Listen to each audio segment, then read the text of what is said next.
Hi, my name is Tomas McGee, and I'll tell you about the history of Nintendo. The sight of this familiar red logo brings a flood of positive memories for many, producing incredible games and characters for the last 60 years as a titan. But what if I told you their origins involved a different type of game? Founded by Fujiro Yamaguchi in 1889, Nintendo stands at 133 years old.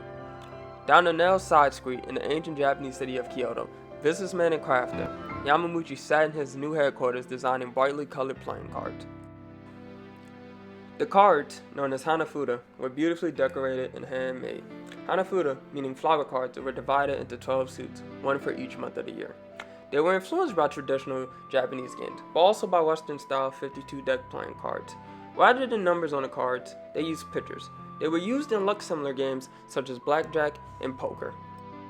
Created during the Sakoku era of Japan, meaning Chained Island, when the country isolated itself from the world and limited travel and imports with no access to foreign cards, Yamaguchi developed his own. The cards would go on to become a massive success in Japan and a little later, the world. Left stands the great-grandson of Hoshiro Yamaguchi, who took over Nintendo at 22 in 1950. On the right stands Roy Disney, brother to Walt, as a deal was sealed for Nintendo to produce Disney licensed products in the coming years.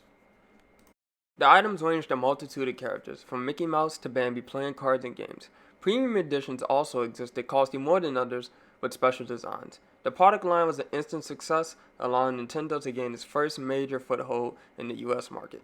Despite their steady success, in the 1960s, the card's popularity would begin to falter. The company would expand into many different industries to account for the loss, such as home appliances and a taxi service trying to stay afloat with middling results. However, if that were the end of Nintendo's tale, I wouldn't be narrating this video. In the 1970s, Nintendo would take their first venture in video games, when they purchased the distribution rights for the Magnavox Odyssey, the first home video game unit created in 1972 by Ralph Baer. Seeing the potential for the product, Nintendo bought the distribution rights for the Odyssey in Japan in 1975.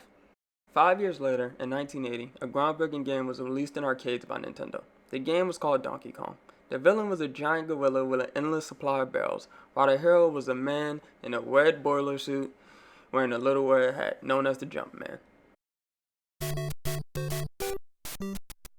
But today, he is known as the lovable face of Nintendo, the Italian plumber, Super Mario.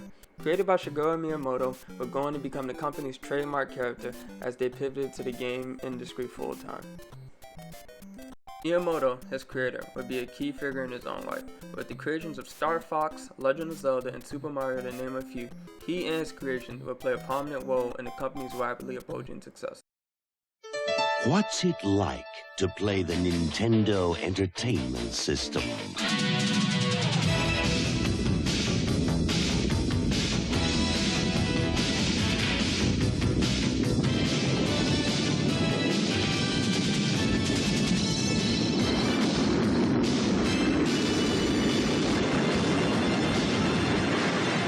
Nintendo Entertainment System.